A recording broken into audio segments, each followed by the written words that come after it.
Allowing members to register, overseas Filipino workers to register, and for them to get in touch with an employee of Pag-Ibig Fund, real person. It can already happen once we go live with that project, because having physical presence in other countries, it's a bit prohibitive in terms of costs. Yeah, especially since our contribution rate is still at 100 pesos per month. Or 200 for overseas Filipino workers. Pero malapit na ho yun, it's a lot cheaper to have a lot of employees in Pag-Ibig Fund manning 24/7 a virtual Pag-Ibig office. Within the first half of 2019? Ano po yan? Nasa IT ko yung bola niyan, but most probably latter part of 2019, we should be able to go live. Thank you. Any more question? Yes, please. Just say your name, your affiliation. Regarding your message in this, you said you're very confident that the rates of our loans will remain low, and we don't foresee an increase in housing interest rates in the next few years. How would you defend this amid the rising interest rates now? Mr. Chairman? Yeah, as reported by Chairman Del Rosario, the net income of Pag-Ibig Fund continues to go up. In fact,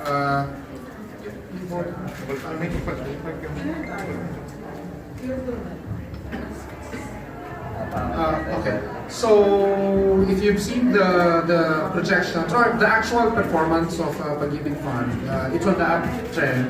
We just recorded 10% growth in net income. That's net income. Now,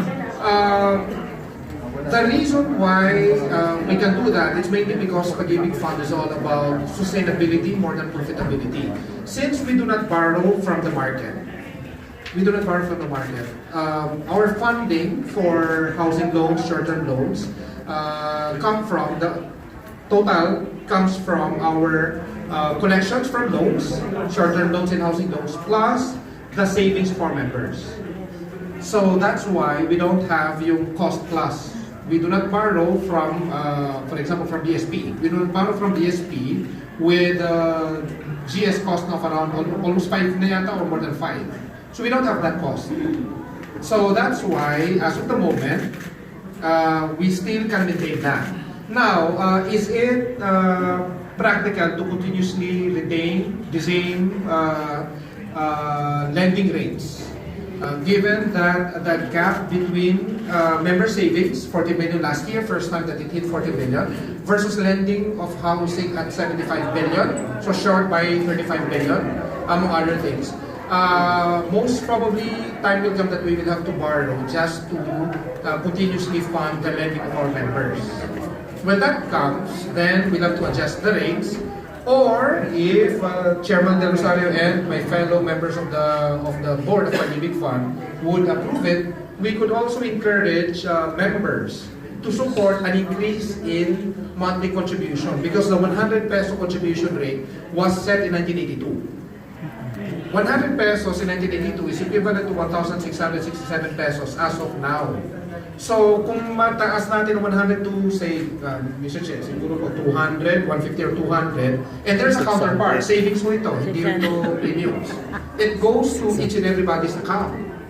Kung susuportahan mo yan ng lahat, including Employers Confederation of the Philippines, then wala na namang reason why we should increase the rates.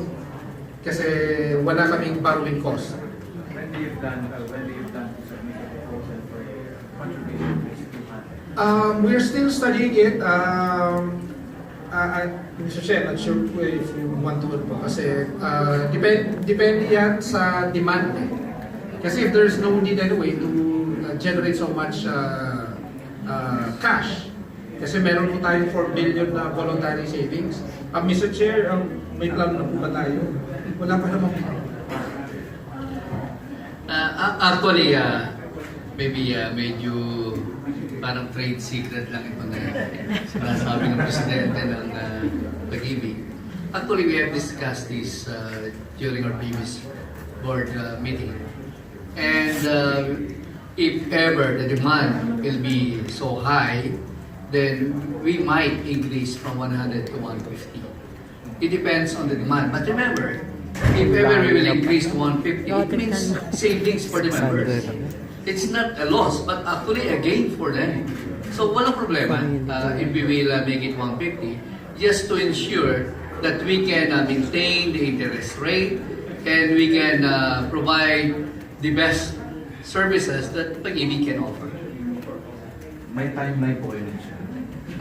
We are thinking about 2021, if ever, we will see how the market grows and the demand, what's the trend of from the housing sector. We will know, we will have some triggers, and if that happens, we'll be ready by 2021 or 2022.